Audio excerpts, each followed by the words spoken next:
Bonjour et bienvenue dans votre nouvelle émission sur le web. Tous les jours, nous essaierons de décrypter pour vous ce qui fait l'actualité nationale, internationale, sociale, culturelle, politique, et ce, en compagnie d'observateurs avisés, en tout cas je l'espère, et d'acteurs des dossiers. N'oubliez pas que cette émission est la vôtre, n'hésitez pas à réagir sur les réseaux sociaux, sur notre page Facebook ou sur notre compte Twitter. Le monde peut sembler si différent lorsqu'on prend un peu de hauteur. C'est pour cela que nous vous proposons de commenter cette actualité vue d'en haut. Le moins que l'on puisse dire, et sans mauvais jeu de mots, c'est qu'il y a du rififi dans le RIF sur fond de revendications sociales compréhensibles, mêlées à des velléités indépendantistes condamnables. Force est de constater que les responsables politiques ont du mal à trouver la solution pour dénouer la crise. La situation du RIF est-elle à ce point différente d'autres régions du Maroc? Comment et avec qui renouer le dialogue? Quel rôle de la société civile et de la diaspora marocaine native du RIF à l'étranger? Ce sont les questions que je poserai aujourd'hui à mes deux invités. Nabila Mounib, bonjour, merci d'avoir accepté cette invitation dans la première de Vue d'en haut. Comment ça va? Ça va très bien, merci. Secrétaire général du Merci PSU, chef de file de la Fédération démocratique de gauche lors des dernières élections législatives. Aziz Boussa. Bonsoir. Directeur de panorapost.com et moaten.com. Merci en tout cas d'avoir répondu à cette invitation. Bonsoir. Bonsoir. Nous essaierons en tout cas en 12 minutes de décrypter cette actualité brûlante que nous vivons, et il y a des dénouements et des avancées quasiment toutes les heures. Nous sommes le jeudi 1er juin. Il y a eu un conseil des ministres présidé par Saadine Al-Othmani. Nabila Mounib. Conseil de gouvernement. Conseil de gouvernement, pardon. Oui. Oui. Nabila Mounib, si vous étiez chef de gouvernement, qu'est-ce que vous auriez fait? Ben écoutez, au vu de ce qui se passe aujourd'hui à Al Hoceima, je n'aurais pas attendu un conseil de gouvernement tardif. J'aurais fait ce qu'il fallait faire, c'est-à-dire descendre au niveau de la région et écouter les aspirations des populations qui manifestent de manière tout à fait légale, puisque ce droit est consacré dans la Constitution. Et malheureusement, on a vu que ce gouvernement a pris beaucoup de retard avant de répondre, et non pas seulement pris du retard, mais a mal réagi à ce qui se passait au niveau de Al Hoceima, dans la mesure où il a commencé par parler de séparatisme, par parler d'intervention étrangère, par parler de beaucoup de choses, et surtout pas parler du dossier revendicatif de Al Hoceima, qui est un dossier qui rassemble un ensemble d'aspirations sociales, économiques, parce que cette région est en crise, il faut le dire et le redire. On va revenir sur la région parce que c'est quand même quelque chose d'assez important, mais je posais la question à Aziz Boussa. On commence à avoir émergé une sorte de nostalgie de Ben Kellan. Qu'est-ce qu'aurait fait Ben Kellan à ce moment-là? Alors, si vous m'aviez posé la question de si j'avais été chef de gouvernement, je vous aurais répondu qu'il y a eu 2 gouvernements. Ça fait 7 mois que ça dure. Elle aurait pu l'être, hein, c'est pour ça que je vais poser la question. Oui, effectivement, enfin, on lui souhaite. On le souhaite aussi pour ce pays. Il y a eu 2 gouvernements. D'accord, donc depuis que le mouvement a commencé, on se rappelle, c'était le 29 octobre, après la mort de Mohsen Fikri, il y avait Abdellah Ben Kellan, c'est resté comme ça pendant 5 mois ou 6 mois, et puis il y a eu Saadine Al-Othmani. Et les deux, à mon sens, ont failli. Les deux auraient dû partir et écouter les gens, leur dire, à défaut de leur dire « je vous ai compris », au moins « je vous ai entendu », au moins qu'on puisse savoir de quoi ils retournent. Et quand on sait de quoi ils retournent, finalement, c'est pas très compliqué. Il ne demande pas énormément de choses. Il demande un hôpital, il demande une université, il demande un port qui soit de meilleure facture que ce qu'il y a actuellement. Enfin, des choses que même l'État marocain, avec le peu de moyens qui le caractérisent, aurait pu faire. Mais on rappelle quand même que Ben Kellan ne s'était pas rendu suite à la mort de Mohsen Fikri. Ben Kellan ne s'était pas rendu.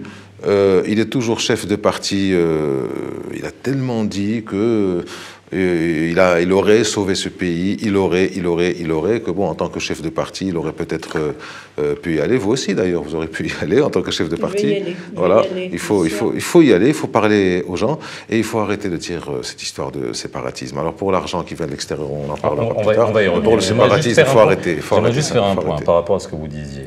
Sur la région, je suis allé fouiner, bien entendu, dans les chiffres du HCP pour essayer de voir si la région de l'Hoceima était moins bien lotie que d'autres régions. Lorsqu'on prend notamment les équipements en termes des équipements des établissements de santé de base. Lorsqu'on regarde les chiffres, entre Taz al-Husseima Tsaounet, on est à 1 pour 8 000 habitants, Meknes Tafilalt 1 pour 8 000 habitants à peu près, le Grand Casablanca c'est 1 pour 27 000. Est-ce qu'aujourd'hui, qu'est-ce qui fait la spécificité d'Al-Husseima par rapport à d'autres régions qui sont tout aussi mal loties en termes d'équipements et d'infrastructures? Écoutez, déjà la région de Al-Husseima connaît une histoire particulière. Une histoire dont on pourrait, si on la connaissait très bien, être très fier en tant que Marocain. Avec Si Mohamed Ben Abdelkrim El-Khattabi qui a mené la guerre de libération du nord du Maroc et qui a pris les armes pendant 25 ans, qui a fait écrire par les grands historiographes de ce temps que le peuple marocain est un des peuples les plus courageux. Donc au lieu de cela, cette région a été marginalisée. Non pas seulement marginalisée, mais elle a été l'objet de massacres perpétrés en 1959 et en 1984, etc. Donc c'est une région qui aujourd'hui se sent marginalisée, se sent délaissée, et il n'y a pas eu de véritable réconciliation avec cette région-là. Malgré le fait que le Maroc ait mis en place l'instance équité et réconciliation, je pense que, hormis le fait qu'on ait écouté les gens qui ont été victimes des violations des droits humains, il n'y a rien eu pour cette région, parce que ce n'est pas seulement le manque d'hôpital ou de salles publiques ou d'écoles, etc., ou d'universités et de grandes écoles, mais c'est un problème de crise sociale terrible, dans la mesure où, c'est vrai, vous pourriez me dire que dans les grandes villes aussi, il y a un taux de chômage effrayant, mais là-bas, c'est vraiment... On est à 14%, ce sont les chiffres du ACP. Il n'y a pas de perspective. Et au-delà de cela, il faut comprendre qu'il y a deux choses qui manquent. D'abord, le fait que le Maroc ne se soit pas orienté vers la vraie construction démocratique et la vraie régionalisation qui aurait permis à cette région, avec d'autres régions, d'émerger et se développer. Et le deuxième facteur qui exacerbe l'injustice et le sentiment d'humiliation, c'est la corruption, le fait que là-bas, il y a des mafieux qui se sont fait des fortunes colossales et que la majorité du peuple souffre. Il n'y a pas de travail, il n'y a rien du tout.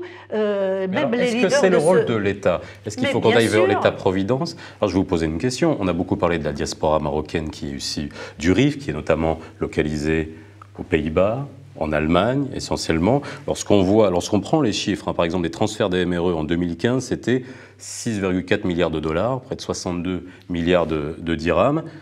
Pourquoi aussi peu d'attractivité? Est-ce qu'on ne peut pas attendre de cette diaspora qu'elle investisse dans cette région? Il faut de l'économie, au-delà des infrastructures, il faut de l'économie. Pourquoi il n'y a pas d'investissement dans cette région? Est-ce que c'est véritablement le rôle d'une diaspora d'investir dans son pays d'origine? L'argent qu'envoie parce qu'on a mis le focus sur cette diaspora pour les transferts d'argent, etc. Donc il y a un moment, est-ce qu'on peut se dire, est-ce qu'il faut qu'ils investissent? Faut être conséquent. Si maintenant il venait à l'esprit de la diaspora, d'une manière groupée, de prendre ce qu'on dit au pied de la lettre et d'arrêter les transferts, on aurait 6,5 milliards de dollars en moins dans ce pays. Et là, on le sentirait. Parce que je ne sais pas comment le HCP fait ses chiffres. Vous venez de dire 14% de chômage à Al-Husseima. Je ne connaissais pas ce chiffre. J'aurais bien aimé savoir, pour une population jeune qui est celle de Al-Husseima, combien est le taux de chômage parmi les jeunes. Donc, je pense qu'il ne faut pas trop s'attarder sur cette question de diaspora. La diaspora envoie de l'argent dans son pays, ou envoie à la famille, ou envoie pour chercher pour acquérir des résidences. Je vous rappelle quand même, à propos de résidence, qu'il y a quelques années, il y a 2 ou 3 ans, il y a eu un problème monstre qui s'était posé au niveau d'un lotissement qui était à Al-Husseima. Il a fallu que le chef de l'État s'implique lui-même. Je voudrais revenir aussi sur un point qui est important. C'est un mal-être que ces gens de Al-Husseima et du RIF sentent, parce qu'il y a une mémoire collective dans le Maroc qui n'est pas le Maroc du RIF, et pour laquelle les RIFins sont des irrédentistes, sont des rebelles, sont des gens qui sont rétifs à toute autorité centrale. Et on a grandi, le Marocain a grandi là-dedans. Et d'ailleurs, le problème, c'est que quand on voit ce qui se passe sur les réseaux, on a vite fait de leur lancer la pierre, de leur jeter la pierre en disant « Bon, voilà, de toute manière, c'est les RIFins, ce sont des séparatistes. » Je reviens parce que vous ne m'avez pas posé la question, j'ai peur que vous ne me la posiez pas. Il faut arrêter ça. Il y a des journalistes qui sont là-bas, il y a des gens qui sont partis et qui ont parlé à nos concitoyens, à nos compatriotes de Al-Husseima. Il n'y a jamais eu et il n'y aura jamais eu de séparatisme. La République du Rif est une chose, est une entité historique qu'il faut remettre dans son contexte historique qui a été faite en 1921 pour des raisons historiques qui étaient très claires après la bataille d'Anoual. Et Mohamed Abdelkrim El-Khattabi dont vous parlez, Nabila, Khattabi avait bien expliqué qu'il fallait une structure pour pouvoir parler aux puissances étrangères. Il ne pouvait pas parler comme ça en tant que chef d'une montagne. Bon. Ça, d'un côté. D'un autre côté, il y a un point qu'il faut quand même relever. Il y a quand même des expressions de ça. Est-ce que, alors justement, c'est la question que j'allais vous poser, de toute façon, ces velléités séparatistes qu'on a montées en épingle aujourd'hui, est-ce que c'est quoi? C'est de la maladresse? C'est de l'opportunisme? C'est, à un moment donné, c'est une minorité qui essaye de mettre ça en avant? Qu'est-ce que c'est pour vous? Non, mais d'abord, pour l'histoire des investissements, moi je dirais que bon, c'est vrai qu'il y a une grande diaspora marocaine à l'étranger, et j'aurais bien aimé que ces gens-là puissent rentrer chez eux et investir ici. Mais pour investir, il faut préparer le climat de confiance pour l'investissement. Ce climat n'existe pas, parce qu'au Maroc, l'économie est basée sur la rente, sur les passe-droits, etc. Donc les gens, ils ont peur, ils n'ont pas envie d'investir. Donc ils investissent en général dans ce qui est sûr, dans l'immobilier. En général, ils construisent un pied-à-terre, etc. Voilà, c'est pour cela qu'ils n'investissent pas dans de vrais chantiers, etc. Je pense parce qu'il n'y a pas ce climat de confiance. Et ce climat de confiance, il faut le construire par l'état de droit, par beaucoup de choses, par mettre en place des réformes dont le pays a besoin, non pas seulement dans la région de Hoceima, mais dans toutes les autres régions du Maroc. Parce que là, je sais que pour faire venir les investisseurs étrangers et pour pousser l'investisseur national à investir, ben là, il faut préparer le champ. Ce champ n'est pas prêt parce qu'on n'est pas dans l'état de droit. Il n'y a qu'à voir au niveau des tribunaux les affaires de spoliation et de tout ça. Et voilà. Donc maintenant, pour cette histoire de séparatisme, moi vraiment je suis écœurée quand j'entends ça, parce que quand même ce sont des citoyens et des citoyennes marocains qui ont le droit de protester, de crier leur colère, leur indignation, mais on n'a pas le droit de leur jeter la pierre ni de les traiter de séparatistes. Pour le séparatisme, en passant, au niveau par exemple de nos provinces sahariennes, c'est vrai que le fait que l'État profond ait toujours recours à l'approche sécuritaire forte et à l'approche de rente, eh bien tout ça, ça exacerbe les courants séparatistes quelque part, des Marocains qui ne voulaient jamais être séparatistes, qui aujourd'hui voient que une junte profite et qu'eux ne profitent pas, justement. Le processus de régionalisation a mis ça dans son agenda pour mais au niveau du RIF, je pense qu'il ne faut même pas faire la comparaison, parce que là, quand même, brandir le drapeau du RIF, ça fait partie de notre patrimoine historique, etc. Ça appartient à tous les Marocains. De toute façon, nous, on est fiers de cette identité plurielle qui est amazir, arabe, hassani, africaine, etc. Donc il n'y a pas de souci. Mais de là que des responsables justement, aient recours à la culture de la peur et à la culture justement de jeter la pierre aux manifestants pacifiques, entre parenthèses, parce que leur manifestation est pacifique, là c'est insupportable. D'ailleurs, ça a été repris par certains Marocains. Déjà, certains me disent « Ah ben, vous soutenez les séparatistes, ça y est, on ne vous aime plus. » Je ne suis pas là pour que vous m'aimiez, mais je suis là pour que, quand même, l'opinion publique soit éclairée par les vraies choses qui se passent sur le terrain. Alors, non pas seulement, en parlant de réalité, ça sera ma dernière question. Ça sera ma dernière question. On connaît les spécificités de cette région, et je vais vous poser la question là-dessus justement. Le projet du PAM, notamment de légaliser le cannabis, est-ce que c'est une solution pour cette région-là? Alors, qu'est-ce que ça veut dire légaliser le cannabis?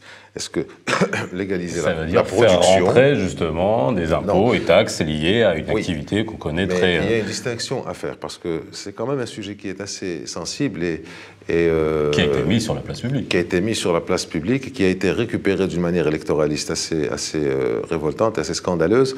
Il y a une différence entre légaliser la consommation et légaliser la production. À partir du moment où il y a une production dont on ne reviendra pas sur l'histoire de la production du cannabis et du kiff dans la région. C'est toute une histoire, on peut en parler autant que vous voulez une autre fois. Mais il est un fait que il y a plusieurs centaines de milliers de familles, à peu près 1 million, qui vivent de cette culture, d'une manière indirecte ou directe. La proposition du PAM, qui a été reprise aussi par le parti de l'Istiqlal, est de légaliser, d'autoriser une production de cannabis qui serait fournie par un service public et qui serait récupérée ensuite par un service public, en baissant la teneur de THC, on appelle ça, n'est-ce pas, en baissant la teneur de manière à pouvoir en faire une utilisation ou pharmaceutique ou industrielle, ce qui n'est pas le cas maintenant. Donc il y a toute une politique à faire, et au lieu de dire ils veulent légaliser le hashish, pour dire les choses clairement, non, il faut connaître le projet, il faut entrer dans les détails de ce projet et voir que finalement, il n'est pas si mauvais que ça. Donc moi, à mon avis, ça pourrait peut-être être un début de solution, mais il faut déjà parer au plus pressé. Ces gens, il y a le plus fort taux de cancer au pays pour des questions historiques qui sont dues à la guerre avec les Espagnols de 21 à 26. Donc, il faut créer un hôpital, mais un hôpital qui est déjà créé, hein, d'après ce que j'ai compris, mais qui ne fonctionne pas, où il n'y a rien qui fonctionne. Donc, l'équiper, le refaire, l'équiper, l'agrandir. Deuxièmement, pouvoir offrir aux populations ce qu'elles demandent maintenant en matière de services sociaux, comme l'éducation par exemple. Et après, on peut penser, parce que la problématique du cannabis est longue, est un processus qui est long, est un processus qui prendra plusieurs années avant qu'il soit mis en œuvre. Mais il faut arrêter de juger comme ça l'emporte-pièce. Écoutez, moi je pense que la région, elle a besoin d'un projet de développement alternatif, un projet global qui puisse intégrer toutes les dimensions, c'est-à-dire les dimensions sociales, culturelles, environnementales, etc. Mais pas seulement parler de cette question du cannabis. Hormis le fait que l'on connaît quelques vertus pharmaceutiques pour cette plante, je ne pense pas qu'il va falloir... Des vertus non, mais franchement, moi j'ai peur aujourd'hui pour l'avenir des jeunes face aux différentes drogues. À part le cannabis, aujourd'hui il y a différentes drogues qui arrivent sur le marché, devant même les écoles, les collèges et les lycées. Toutes ces substances hallucinogènes, comment elles arrivent à traverser les frontières, ça c'est très très grave. Je pense que le Hoceima, elle n'a pas besoin de cette histoire-là, qui reste vraiment une histoire à dormir debout, parce que ce n'est pas du tout l'urgence. Et on a besoin d'un vrai projet de développement pour cette région, qui puisse mettre en place de grands chantiers pour que les jeunes puissent trouver du travail. Parce que je pense, si, d'après le HCP, le taux de chômage parmi les jeunes dans les grandes villes est de 40%, je pense que dans le Hoceima, c'est pareil, si ce n'est pas plus. Donc, il faut trouver des chantiers pour que les gens puissent travailler. Il faut de l'agriculture de subsistance, il faut mettre en place des chantiers économiques, etc. Mais tout ça, ça ne peut pas aller sans la mise en place d'un état de droit, un vrai état de droit. Et le fait que le Maroc doit aujourd'hui, pour immuniser ses populations contre toutes sortes de dépassements, aller vers une monarchie parlementaire, aller vers la séparation des pouvoirs, aller vers le fait de lier toute responsabilité à la reddition de comptes. Parce que c'est ça, en fait, qui fait que les jeunes se sentent aujourd'hui humiliés, marginalisés. Et ce qu'on doit faire pour la région de l'Hoceima, on doit le faire aussi pour les autres régions qui restent encore marginalisées. Merci. Ce que j'adore en vous, Nabil Amounib, c'est que vous revenez toujours à cette question de monarchie parlementaire. Je me demandais quand est-ce que ça allait revenir. Je me demandais quand est-ce que ça allait revenir. C'est fondamental, mais parfois il y a plus urgent, vous savez. Il y a plus urgent. Il y a plus urgent. Il y a des gens qui ont des problèmes actuellement. Vous savez, la monarchie parlementaire, vous parlez à des gens, ils sont... Vous avez raison. Oui, vous pouvez. On arrive à la fin. En tout cas, merci d'avoir été avec nous pour ce premier numéro. Quant à vous, je vous dis à très bientôt pour une nouvelle analyse de l'actu vue d'en haut.